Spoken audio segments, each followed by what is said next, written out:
भरलेल्या वांग्याची ही चविष्ट आणि अप्रतिम अशी रेसिपी आज मी तुमच्याबरोबर शेअर करणार आहे.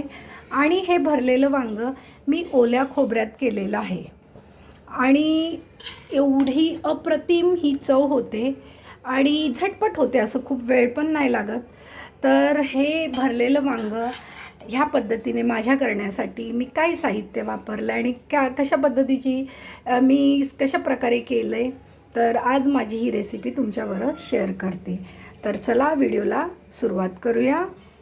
नमस्कार, आईची चव या किचनमध्ये आपल्या सर्वांचे मनपूर्वक स्वागत आहे. तर आजच्या रेसिपीला सुरुवात करण्याच्या आधी जे मी काही साहित्य घेतलेलं आहेत भरलेलं वांगं करण्यासाठी, ते सर्वप्रथम तुम्हाला दाखवून घेते. तर इथं मी वांगी चिरून घेतलेली आहेत, जी मिठाच्या पाण्यात मी ठेवली आहे, ज्यामुळं वांग्यात जे काही असेल ते मिठाच्या पाण्यामुळं मरून जातं. कधी कधी काही गोष्टी आपल्याला वांग्यातल्या दिसून येत नाही, आतल्या बाजूला असतात. आणि इथं मी अर्धा वाटी ओलं खोबरं घेतलेलं आहे, कोथिंबीरच्या दांड्या घेतलेल्या आहेत, इथे थोडे शेंगदाणे, 2 तिखटाची मिरची, आलं, लसूण आणि एक मोठा कांदा चिरून घेतलेला आहे. आणि ह्याच्यात आपण जिरेही घालणार आहे, ते मी नंतर तुम्हाला दाखवते. तर इथे मी कढईत तेल तापायला ठेवलेलं आहे. तर सर्वप्रथम आपण ओलं खोबरं ह्याच्यात घालून घेऊया. ओलं खोबरं घातलेलं आहे. आता ओल्या खोबरं तोपर्यंत भाजायचं जोपर्यंत त्याला थोडासा लालसर कलर येत नाही. तर पाहू शकता की खोबऱ्याला लालसर कलर आलेला आहे.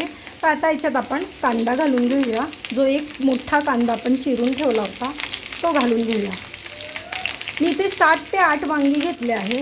त्याच्या प्रमाणात जेवढा मसाला त्यानुसार ही माझी प्रमाण आहे. तर तुम्ही तुमच्या प्रमाणानुसार कमी जास्त प्रमाणात घेऊ शकता. आता कांदा आणि खोबरं थोडं परतून झाल्यावर जे बाकीच्या गोष्टी आपण घेतल्या होत्या हे सर्व ह्याच्यात आपण घालून घेऊया. आणि थोडंसं जिरं पण घालून घेऊया. आता हे सर्व मिश्रण आपण चांगलं भाजून घेऊया. तर इथे आपला मसाला जो वाटण्यासाठी आपण तयार करतो तो तेलात छान असा आपण परतून घेतलेला आहे. आणि आत्ता आपण गॅसची फ्लेम बंद करूया. आणि हा मसाला जे वाटण आहे हे मिक्सर हे आपण गार होण्यासाठी ठेवून देऊया. इथे आपला भाजलेला मसाला गार झालेला आहे आणि आता मी मिक्सरमध्ये वाटण्यासाठी घेत आहे. तर मिक्सरमध्ये जेव्हा हा मसाला वाटते तर त्याच्यातच मी हे काही सुखे मसाले, जे हळद 1 चमचा, धण पावडर छोटे 2 चमचे, 1 चमचा जिरं पावडर, कारण की आपण जिरं त्यात घातलेलं आहे म्हणून कमी घेतली आहे पावडर. त्यानंतर बेडगी मिरची पावडर 2-3 चमचे छोटे आणि 4 चमचे हा घरचा मसाला. असं सगळं मी या मसाल्यातच घालून आणि चवीप्रमाणे मीठ असं सगळं घालून हा मसाला मी वाटून घेणार आहे. तर इथे आपलं वाटण मिक्सरला वाटून झालेलं आहे.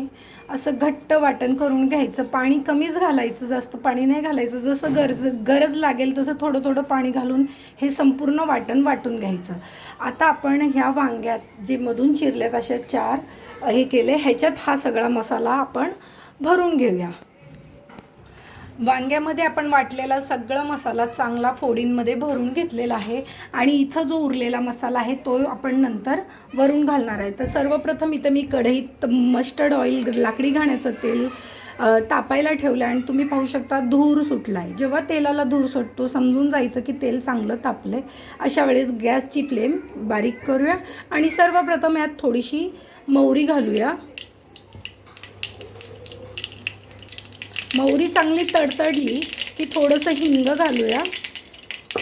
त्यानंतर आपण ह्यात कढीपत्ता घालूया. आता जी मसाल्याने सगळी वांगी भरली एक एक करून ह्याच्यात आपण असे ठेवूया.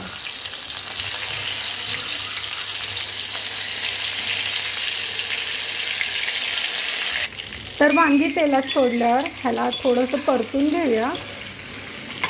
जो बाकीचं वाटण उरलं आहे ते लगेच नाही घालायचं. ह्याला थोडंसं 1 मिनटासाठी असंच तेलात थोडीशी वाफून घेऊया आणि ह्याला 1 मिनटासाठी झाकून बारीक मंद आचेवर ठेवूया आपण. तर 1 मिनटं झालेले आहेत. आपण तेलात वांगी ठेवली, आता वाफून घेतली. आता हे जो उरलेला मसाला आहे हा सर्व घालून घेऊया. मसाला घालून झालेला आहे. गॅसची फ्लेम मोठी करून हे सर्व एकजीव करून घेऊया.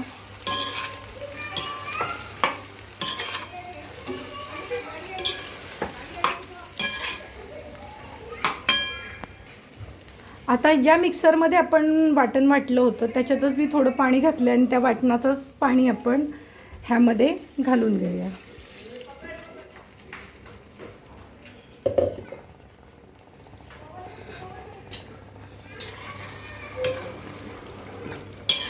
पाणी जास्त पण घालायचं नाही, कारण की हे जे भरलेलं वांगं आहे ह्याची घट्टच ग्रेव्ही खूप छान लागते. जास्त पातळ करायचं नाही, म्हणून मी पाणी जे वाटणाचं पाणी आहे एवढंच घातलं आहे जेवढ्या ह्याच्यात ते वांगी शिजली जातील. आता गॅसची फ्लेम मीडियम आचेवर ठेवून झाकण झाकून वांग्याला शिजू देऊया. एक महत्त्वाची गोष्ट सांगायची, जेव्हाही तुम्ही वांगं शिजायला ठेवता असं 2 ते 3 वेळेला झाकण उघडून भाजी थोडी वर खाली करा. आणि आता याच्यात एक महत्त्वाचा एक राहिलं जे गूळ, तर एवढा छोटासा एक गुळाचा तुकडा तुम्ही ह्यात टाका, ज्याच्यामुळं ह्या भरलेल्या वांग्याला अजूनही अप्रतिम अशी चव येते ह्या मसाल्याला. तर ही एक छोटीशी आणि महत्त्वाची टिप्स की थोडासा गूळ नक्की घाला. तर तुम्ही पाहू शकता की गूळ घालून झाल्यावर असं थोडंसं पुन्हा भाजी वर खाली करावी, ज्याने मसाला खाली लागू नये. आता ही माझी गॅसची फ्लेम एकदम बारीक याच्यावर आहे आणि वांगं शिजतं आहे. पाणी जास्त नसल्यामुळं मसाला जरा उडतो, म्हणून आपण झाकण ह्याला ठेवूया. तर आता वांगं शिजू देऊया. तर इथं आपलं वांगं शिजलेलं आहे. तुम्ही पाहू शकताय बघा, वांगं अगदी मऊसूत नरम झालेलं आहे. हे वांगं शिजायला या कढईत जवळजवळ 20 मिनटं लागली. ही कढई माझी थोडीशी जाडसर आहे, तर 20 मिनटं लागली. आणि तुम्हाला जर हे वांगं झटपट असं बनवायचं असेल, घाई असेल, तर तुम्ही कुकरमध्ये 3 शिट्ट्यांमध्ये सुद्धा हे वांगं बनवू शकता. पण असं आपण शिजून घेतलं की जास्त चव येते. तर हे झालेलं आहे. आता गॅसची फ्लेम आपण बंद करू आणि कढई खाली उतरूया.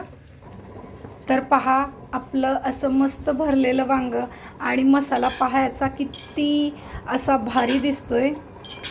हां, तर हे तुम्ही चपाती, भाकरी, भात कशाबरोबरही खा, खूप छान लागतो. तर आता इथे आपलं वांगं झालेलं आहे, मसालाही, आणि आपण वरून अशी कोथिंबीर घालूया. आणि हे असं माझ्या पद्धतीचं ओल्या खोबऱ्यातलं भरलेलं वांगं, ही रेसिपी माझी नक्की करून पहा. आणि कशी वाटली, छान वाटल्यास माझ्या चॅनलला लाईक, शेअर, सबस्क्राईब करायला विसरू नका. भेटूया पुन्हा पुढच्या व्हिडिओत नवीन रेसिपीसह. आईची चव.